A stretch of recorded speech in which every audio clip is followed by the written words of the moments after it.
Hey guys! Oh my gosh, I don't know if you are aware of this, but you guys are my best friends.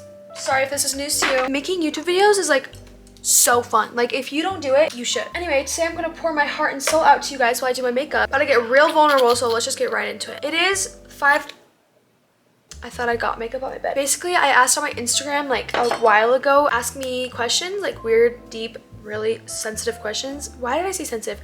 I say weird words sometimes. Also, all of this makeup will be linked in my description box. First question of the day is, what is your favorite sad movie? This might be a controversial one, the Titanic. Literally, I will not watch that movie. I will if I'm in a good mental headspace, but it actually makes me so unbelievably sad. Her whole life, Rose was just like sad, depressed. She hated the way she was treated. People didn't treat her right. Her mom was always just like, you're gonna marry rich and that's that, and then we won't have to live in poverty. But she never loved them, and it's like, it's so sad. And then she finally gets to meet Jack, and she sees his side of the world and how happy he was and how he just lived on the edge and he just went and explored, and it just opened a new door to her heart. And they freaking fall in love, like the most deepest connection ever. And then he has to die. I hate it, I hate it, I hate it, I hate it. I get it, we gotta be intrigued, and it was the Titanic, and a lot of people died on the Titanic, which is very unfortunate. But Jack could have lived at least, like there was room on the door.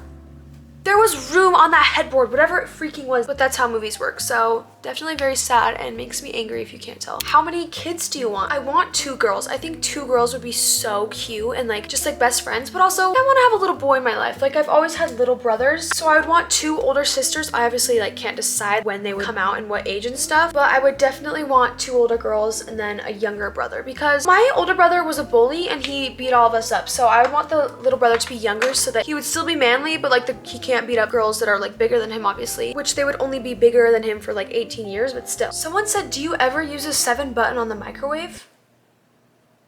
I totally don't. Do you guys? When am I gonna put in 37 seconds? Never. What do you see yourself doing in the future for work? I definitely am gonna be an actress. I'm not gonna say I want to be an actress. I'm gonna say I'm going to be an actress so that it actually happens, because you guys already know we're gonna manifest it. It has been my dream since I was 13. Wow, I am in like such a good mood right now. I just looked at the camera and I'm just so happy to be filming right now. Anyways, sorry to like be so weird and like sappy on you guys. But when I was 13 years old, me, my brother, and my sister watched The Maze Runner, and after the movie, like they were both asleep on the couch and on the floor, and I was just looking up at the credits like, I'm going to do that one day. Like, I am going to do that one day. And I am very ambitious, and if I want to do something in my life, I'm gonna work hard until it happens. 2 years ago, I wanted to lose weight and like get my dream body, and now I have it. Like I worked hard for it. 6 months ago, I wanted to have a monthly income, like a specific number, and now I'm able to make that number because I was like partially manifesting it and working hard to get it, because I just really wanted it to happen for me, you know? And I truly believe that if you want to do something in your life, like if you want to be something, go somewhere, do it. Like what is stopping you? I feel like when we get older, we start like using less of our imaginations, and we start thinking, oh, like we start being more realistic, like, oh, I have to get a 9 to 5, I have to do all these things, which those are great. Like obviously we need money and things like that, but you should also balance it out with doing what you want in life. Like be realistic, but also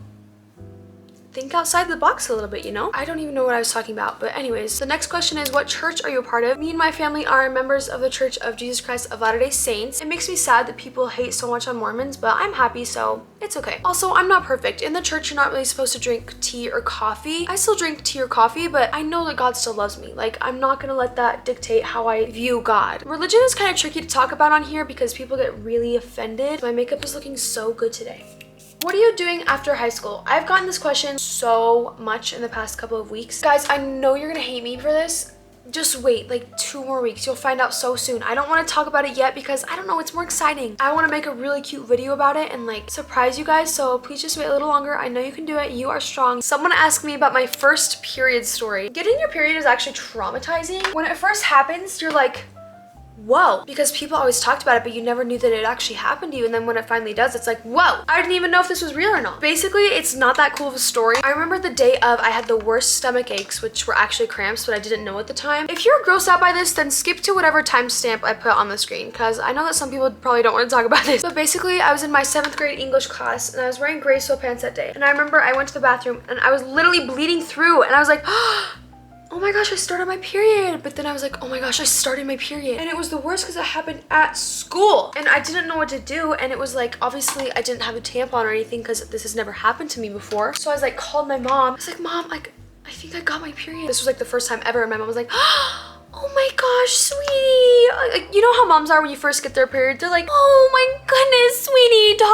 It's like she's almost proud of me for becoming a woman. I'm like, Mom, I'm traumatized right now. I'm literally bleeding through at middle school. Please just come pick me up. I'm gonna die. And I remember I went back into my English class, like kind of like, I had to tie my jacket around my waist, which thank the heavens above that I wore a jacket that day. Gosh, I'm the luckiest girl in the world. But anyway, my mom called me to like check me out, and my teacher was like, where are you going? Because like I went up to her desk to get the ticket to like get checked out, and this teacher was like, I was her favorite and she was my favorite, so we had like a connection. So she's like, where are you going? I wasn't gonna tell her in front of the whole class. Like obviously I would have told her if it was only me and her, but the entire class is sitting there, and 7th grade me isn't gonna be like, oh, I started my period. 18-year-old version of me would now, because I don't care. But basically I had to like come up with something on the spot. I was like, I have a dentist appointment, and it was like already 3 p.m. in the afternoon. Have you ever gone to the dentist at 3 in the afternoon? Like I haven't. It's always in the morning. But she could tell I was lying, I think. So she's like, oh, okay, see you later. And then I think I told her later, but it was definitely like a moment of fear because I was like, oh my gosh, I can't tell her in front of my whole class. And then I'm pretty sure my mom got me chocolate that day because she was so proud of me for becoming a woman and getting my period. So shout out to you, Mom. You're a real one. Ooh, this one's a deep one. Family vloggers get a bad rap. Did you experience any negatives from daily vlogging? If any of you are new here, basically my dad started a channel in 2009, and that's kind of where I originated from YouTube, and that's why I post YouTube videos. So shout out to you, Dad. You're a real one too. But basically we're a family channel, and we still kind of post sometimes, but it was more back when I was a little bit younger, elementary school, middle school. And family vloggers are getting a lot of bad rap. I don't know why. I think it's just because like kids aren't getting paid. Some parents are filming their kids when their kids don't want to be on camera, which is literally terrible. I personally don't really have any negatives from it. I'm not just saying that to like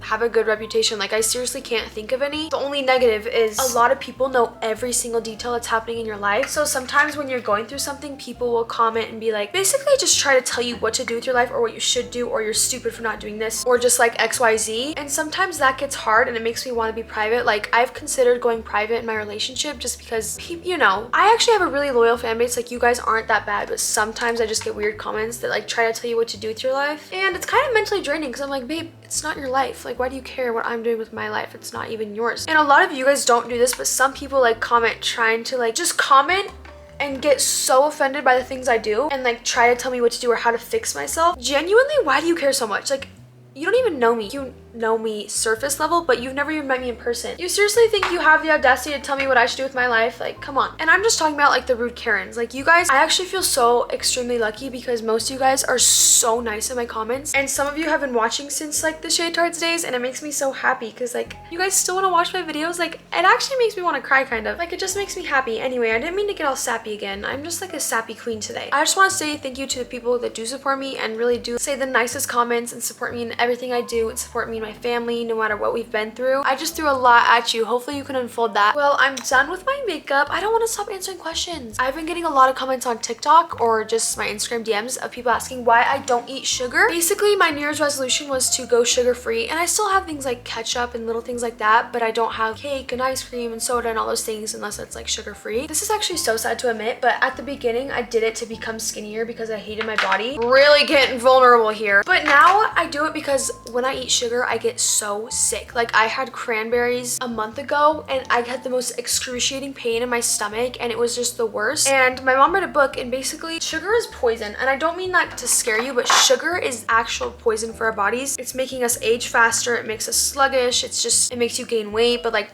don't think about that. Don't think about your weight. You're perfect just the way you are. But it's just not good for you. And ever since I stopped, I've felt so much better. I have energy. Like I don't crash as much, which I still do. Like everyone has those days, you know, but it's not as much as it was before. I wish so bad that when I was a cheerleader, I didn't eat sugar. Oh my gosh, I would have been the best cheerleader ever. Because just like the first month of not eating sugar, I noticed the biggest difference in my energy levels. And I was like, I felt like I could run a marathon every day. And I feel like I've kind of become immune to it over time, so I can't really tell anymore. But it seriously just changed the way I lived. And I don't know if I'll ever go back to it. I think I will, but I won't eat it as much as I used to. Like, oh my gosh, you guys. When I was a sophomore in high school, I ate sugar like it was meals. I had 2 Mountain Dews a day.